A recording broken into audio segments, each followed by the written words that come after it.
Au secteur des Loulous, la sécurité publique et la discipline routière étaient au centre d'une réunion capitale du Conseil de sécurité tenue ce mercredi 22 octobre. Cette séance, présidée au nom de la chef des secteurs Betty Kando Katoke par Célestine Kassolomani, deuxième échevin, accompagnée de Kastrongwewa, secrétaire administratif, a réuni les 4 chefs des groupements, les services de sécurité ainsi que les autorités administratives locales. 2 points majeurs ont dominé les échanges, c'est entre autres la prolifération inquiétante des groupes de jeunes appelés Staff Nganda, réputés dans leur consommation de chanvre et d'alcool, et les embouteillages récurrents au niveau du pont Lualaba, axe vital de communication entre les provinces du Lualaba et du Haut-Katanga.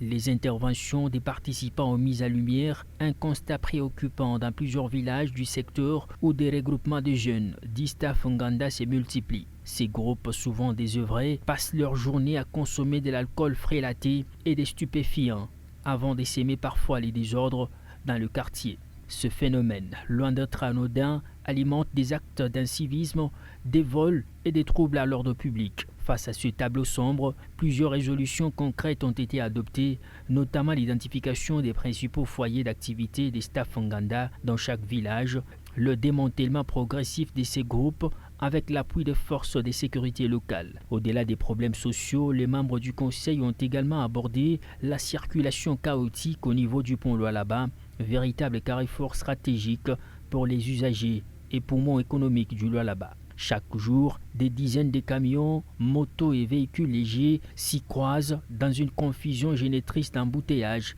aggravée par les travaux de construction de garde-fous. Les blocages répétés à ce niveau provoquent des retards de livraison, une hausse du coût du transport et par ricochet une pression sur les prix des denrées de première nécessité. Conscients de ces enjeux, les membres du Conseil de sécurité ont pris un bon nombre de mesures qui seront soumises à l'autorité provinciale pour amendement.